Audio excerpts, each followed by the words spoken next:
veiled in secrecy, evaporating like phantoms after every robbery, conducting heists of military accuracy worldwide. This formidable unlawful enterprise lurks in the shadows of the so-called honorable world, hidden by ordinary fronts like pavement work and contracting. They are the Rathkeale Rovers, an infamous band of Irish traveler recordiers from the diminutive town of Rathkeale, who rose to become the world's most prolific museum thieves. Once they set their sights on seizing a rare historic treasure, they will halt at nothing to grasp their prize.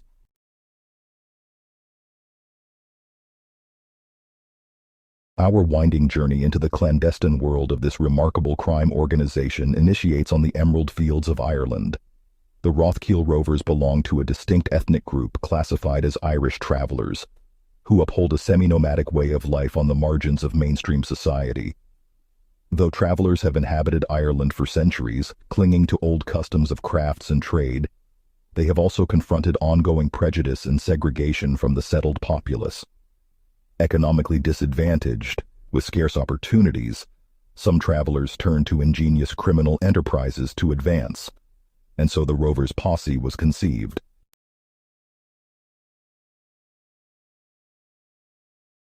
Our story opens in the 1980s in the small pastoral town of Rathkeale.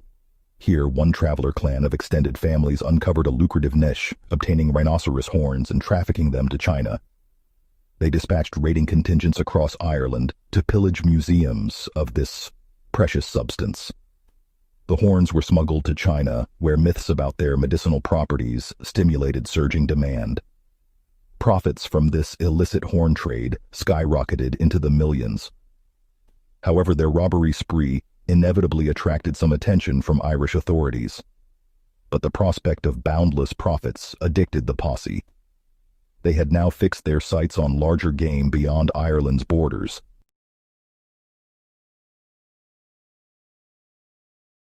In the 2000s, a new head assumed the reins, taking over leadership of the christened Rathkeale Rovers posse.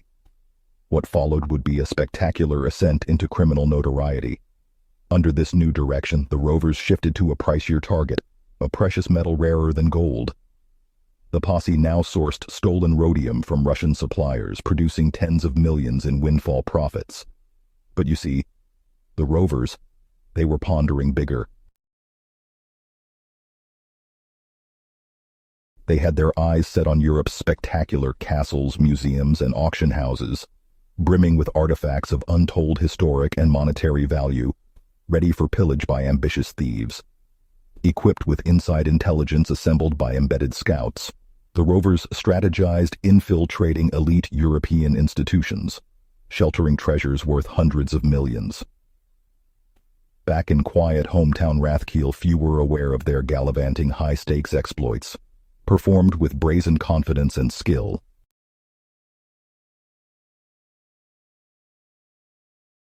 To pull off these flawless museum thefts, the Rathkeale Rovers fused impeccable timing, iron discipline, military-grade logistics, and meticulous planning worthy of elite special forces. Their sophisticated methods exhibit a criminal genius refined over decades, operating like a well-oiled machine, each with specialized roles.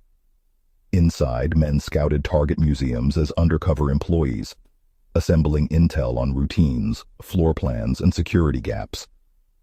Planners analyzed this insider knowledge to choreograph every contour of the operations. Separate teams played specialized roles from surveillance to distraction to the actual seizure itself. The raids demonstrated mastery of tradecraft. Communications were encrypted, documents incinerated afterward. Heists like the 2009 theft of a priceless first-edition Galileo book portrayed their expertise. Every detail planned, every guard rotation documented, every scenario predicted. They snatched treasures worth over $30 million from institutions across 6 countries with minimal clues. Like the Cheshire Cat, the Rovers left baffled authorities with an uncanny vanishing act and little else. Even museum curators struggled to discern replaced artifacts. The Rathkeale Rovers always stayed strides ahead.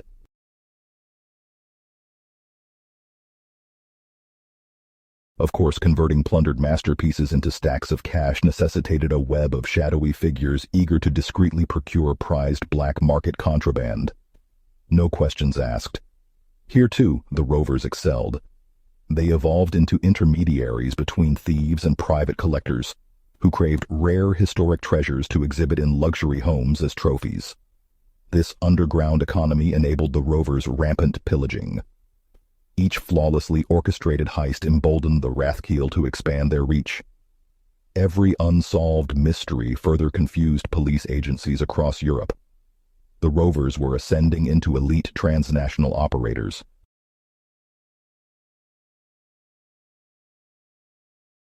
But the Rathkeale Rovers enjoyed a unique advantage over other multinational crime groups. Their Irish traveler ethnicity provided ideal hideouts and mobility embedded within insular communities scattered across England, Ireland, and America. Like ghosts, the Rathkeale Rovers evaporated seamlessly after every brazen theft, retreating to Rathkeale mansions bought with stolen riches or assimilating into the many traveler caravan sites and yards where residents shunned interference from authorities. Outsiders found it near impossible to infiltrate these closed traveler communities whose members protected their own against prying eyes. The Rovers had designed the perfect structure to facilitate headline-grabbing crimes without accountability. However, the bigger they became, the more heat pursued.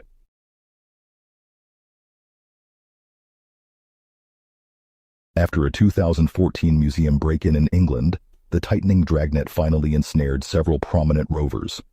Richard Chris O'Brien himself was identified on camera, pulling off a daring theft of ancient artifacts.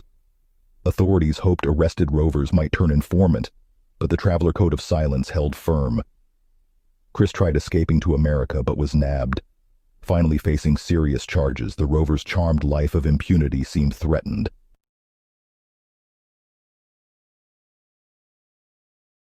The Rathkeale gang is more dormant after recent arrests, but far from extinguished.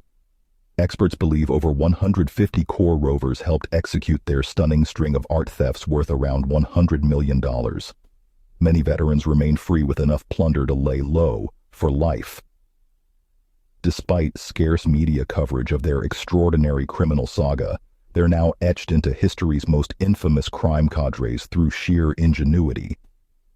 The enduring mystique of their elusive global syndicate cemented their legend. And if museum security ever drops its guard again, the Rathkeale Rovers may yet rise to initiate fresh conquests of priceless artworks left vulnerable to their seasoned skills.